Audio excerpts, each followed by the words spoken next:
ખેડૂત મિત્રો, 1968નું એક પિક્ચર હતું ઇજ્જત, જેમાં ધર્મેન્દ્ર એક્ટર છે, એ જમાનાનો એંગ્રી યંગમેન હતો અને મોહમ્મદ રફી ગાયક છે.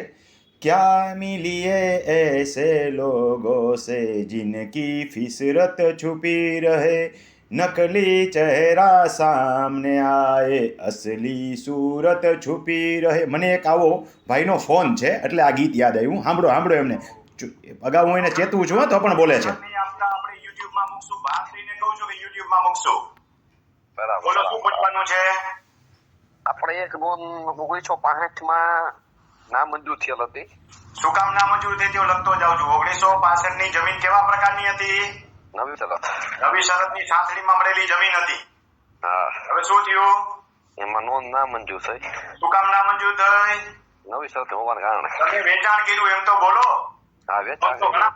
નવી શરતની જમીન વેચી શકાય નહીં. આ ભાઈએ વેચી. બરાબર સમજતા જાજો આગળ ફોનને. પ્રકારની હોય, બોજા નોંધણી હોય, બોજા મુક્તિની નોંધ, અન્ય હકની હોય, કુવાની નોંધ હોય. એટલે નોંધનો પ્રકાર હતો તમે વેચાણ કર્યું. નવી શરતમાંથી જૂની શરતમાં ટ્રાન્સફર ન કર્યું એટલે શરત ભંગ થયો. હા. પછી 7 નંબરમાં કઈ ફેરફાર આવ્યા કે તમારું નામ ચાલુ રહ્યું? અને પછી ડેમમાં હોય ગઈ કપાત થવા. સમજો બરાબર. નવી શરતની જમીન વેચી. એક તો વેચી શકાય નહીં એટલે સામેવાળાને બટકાવી. પાછી આ જમીન જે છે સરકારે શ્રી સરકાર જ થાય પણ એ ડેમમાં ગઈ. હજી સાંભળજો આગળ. હા, હજી આ ભાઈની નકલી ચહેરા અભી સામને આएगा. 7 નંબરમાં તમારું નામ નીકળી ગયું. ના સંપાદન કરી, સંપાદન બનાવવા માટે. હા. એટલે એમાં હોય ગઈ. હા, જમીન તમે વેચી નાખી.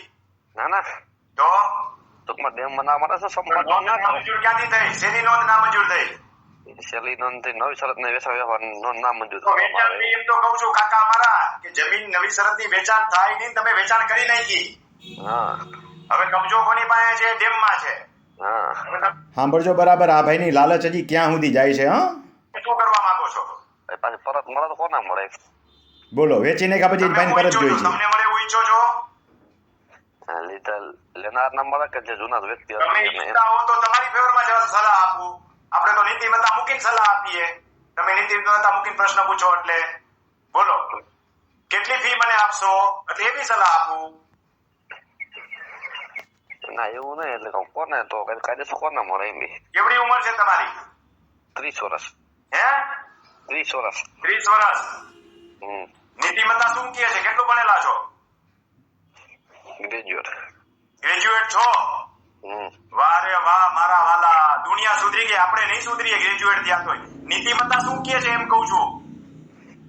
નીતિમત્તા ને કાયદો શું કે જો નીતિમત્તા કે સામેવાળા વ્યક્તિને જે દીધી પેલા નીતિમત્તા આવે. હા, ભાઈને નીતિમત્તા ગમે એ હોય, કાયદો હોય ને મળતી હોય તો મારે જોઈ છે. બોલો. આને ફરીવાર હું ગીત ગાઉં.